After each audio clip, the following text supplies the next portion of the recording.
Jesus Christ, the risen one. There's the story of a frog. The frog found himself in a very nice and warm environment. It was good for him because the frog usually didn't feel so warm unless the sun was out shining bright. But the sun wasn't out and he was still warm. What the frog didn't notice is that the temperature kept going up. And he felt a little bit at discomfort, but not a whole lot. He was warm, and it seemed right.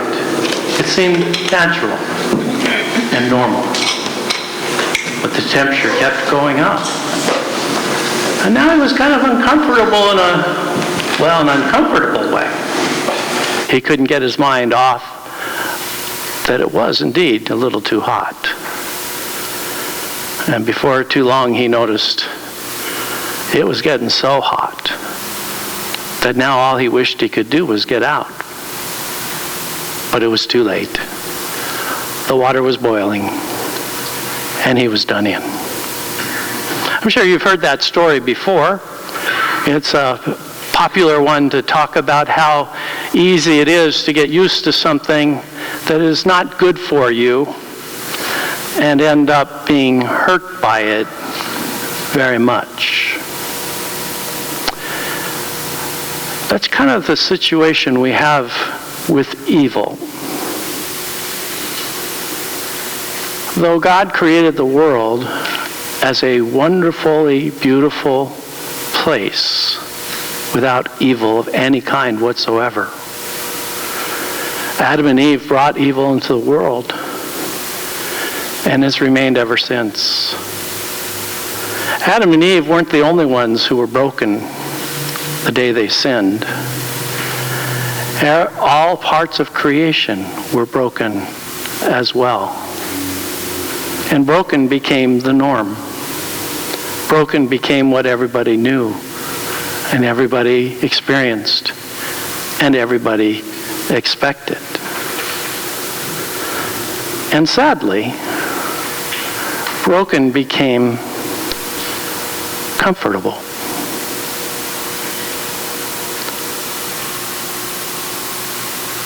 In a childhood's life, during the time of childhood anyway, it doesn't seem so broken. Parents, of course, know how broken it is. They want to protect their children from that brokenness all the time. They put restrictions on their children. They watch carefully over their children because they know that there's evil out there. They don't want that evil to hurt their children. And so the child might be somewhat oblivious to it all, might seem very normal, even comfortable to live in a place of evil.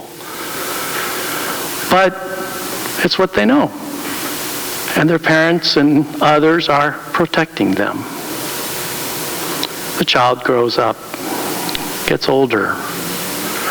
The child notices that things aren't as nice as they used to be.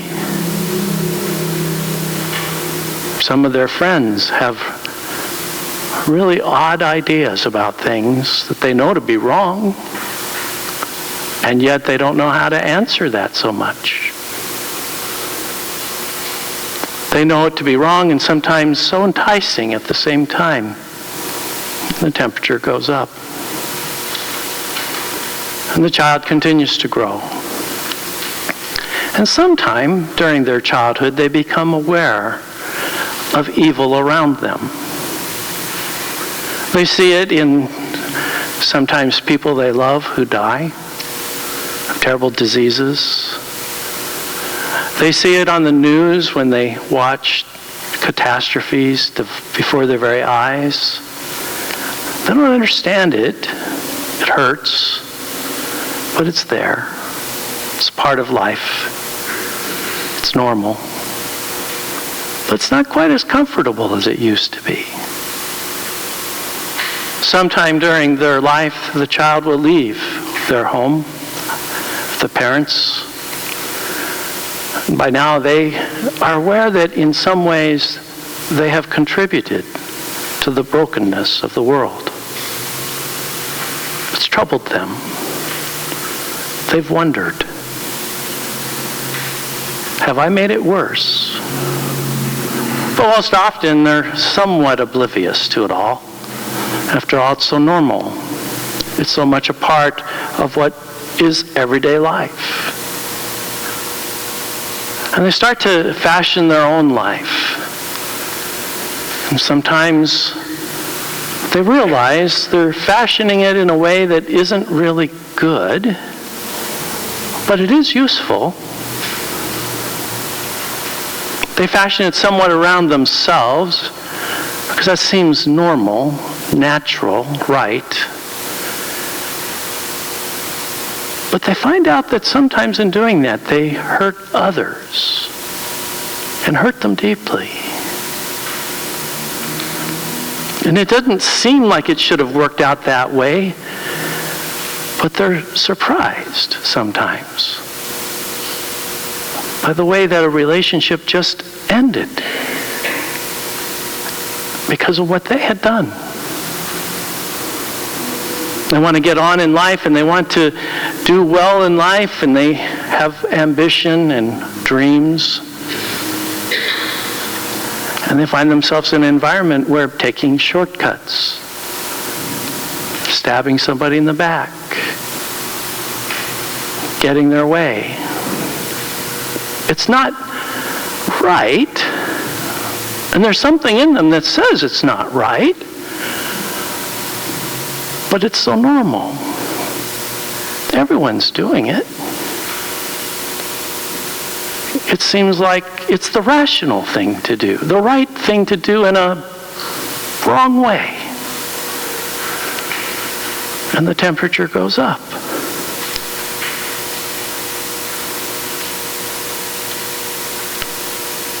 And life goes on. And it's like a cycle of spiraling almost. Not necessarily out of control. It's not like it's not normal. But there's debris. There's brokenness all around them. And they might have children and they start seeing the evil, the world in a new way because their children don't see it. And the brokenness of that evil becomes all the more obvious to them. Most often, there comes this place when the temperature gets so high that this now adult person looks back and says, wow, I've really broken it. I've made some terrible choices. I've really hurt people in ways I never dreamt I would.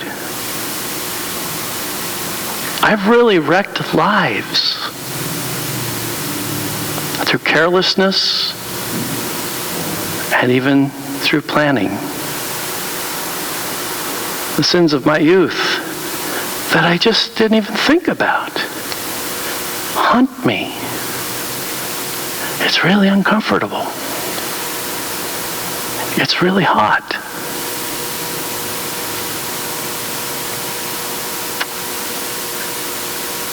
And they get really old. They come to the end of their life. And all that brokenness hangs over their life. They can't help it, they don't want to, but they look back over their life. They rejoice in a lot. They see many great things that was accomplished. People they love. They rejoice. But there's a lot they look back on and with shame, with dread. And they just can't bear it.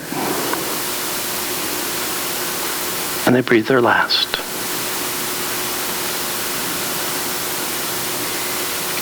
In the Lord's Prayer, we ask him all the time, every day, deliver us from evil. Deliver us from evil. And God says yes to that prayer every time. That's his heart's desire.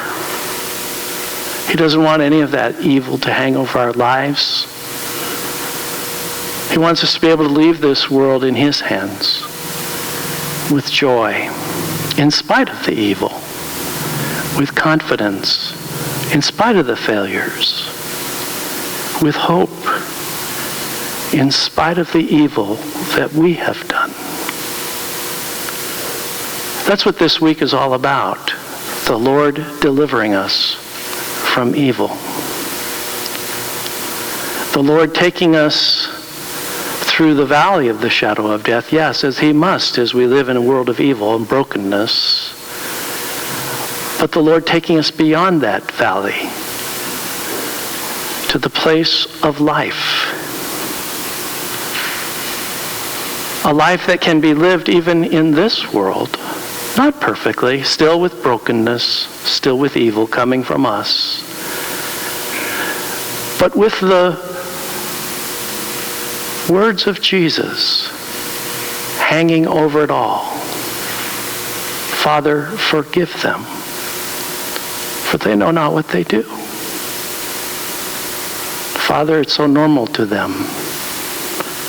It's so much what life is like in this world. Yes, it will come to bite them, but they don't know. They think it's just the way you live. Forgive them. They don't know. They can't know. Forgive them. And God says, yes. That's what you've done, Jesus. Yes. You've taken it all on them, on yourself. Yes. You not only atoned for it, you defeated it all. Yes. You rise over it all. You come out of it dead and then alive. Yes. I forgive them. And the two of us, Father and Son, we've prepared a place for them where the evil will be no more. Not in any way, shape, or form. It'll be the way it was meant to be. But even better, we'll live with them forever. Deliver us from evil. Yes, Lord. Yes. In his name.